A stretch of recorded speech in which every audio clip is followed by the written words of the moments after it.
जैकबाबाद मोहल्ला करीमाबाद में गंदगी जा ढेर बढ़जी विया आहिनि। इलाइक़े में सफ़ाई न थियण जे करे मुख़्तलिफ़ बीमारियूं फैलिजी रहियूं आहिनि।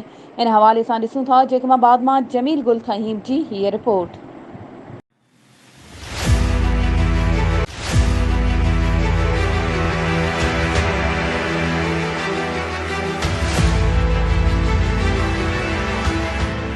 करीमाबाद जे इलाके में मौजूद आहियूं, जेका ही म्यूनिसिपल कमेटी जी जेका आहे त लापरवाही सबबि मौला करीमाबाद जेको आहे त इलाके में गंदगी जा जेके आहिनि उते ढेर बणिजी विया आहिनि ऐं मुख़्तलिफ़ जेके आहिनि त बीमारियूं फैलिजनि थियूं ऐं म्यूनिसिपल अमलो जेको आहे त हिन वक़्तु ख़ामोश तमाशाई बणियल आहे। असां सां जेके आहिनि हितां जे करीमाबाद जा इलाइक़े वासी मौजूदु आहिनि। अचो त उन्हनि सां ॻाल्हि ॿोल कयूं था, उन्हनि जो छा चवणु आहे, हीअ जेके आहिनि त असांखे छा वधीक ॿुधाइनि था।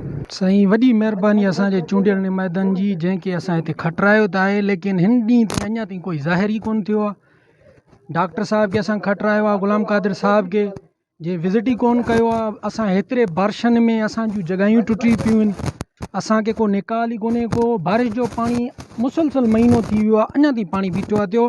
न असांखे मोटर ॾिनऊं, न असांखे को सफ़ाई जे लाइ हिते को इंतिज़ामिया, न को हिते को ॾिसो टफ्टाइल जो कमु आहे, न कंहिंजो इंतिज़ामु आहे। न सर, असांखे हिते तक़रीबन 40 साल थिया आहिनि त असां हिते रिहाइश पज़ीर आहियूं। असां वटि पहिरीं त हिते निकाल जो सिस्टम काई बि न हुयो। पोइ मोहम्मद मियां जे थोरनि सां असां वटि ब्लाका लॻा, नालियूं ठहिया। हाणे असां वटि निकाल जे लाइ कोई सिस्टम कोन्हे, त जेको असां वटि पाणी बीहे थो हिन घरनि में निकाल जे लाइ, इनखे निकाल करण जे लाइ को बि सिस्टम न आहे, न की सफ़ाई लाइ कोई माण्हू अचे थो। जेके मोहल्ले वासी आहिनि हिननि जेको आहे त आला अख़्तियारनि खां जेको आहे हिननि मुतालबो कयो आहे त हीअ असांजे मौला करीमाबाद में जेको आहे त हिते को बि जेको आहे त चवनि था त हिते सफ़ाई करण वारो अमलो जेको आहे त हिते न आयो आहे, जंहिंजे करे जेको आहे त हिते गंदगी जे करे मुख़्तलिफ़ जेके बीमारियूं पैदा थियनि थियूं।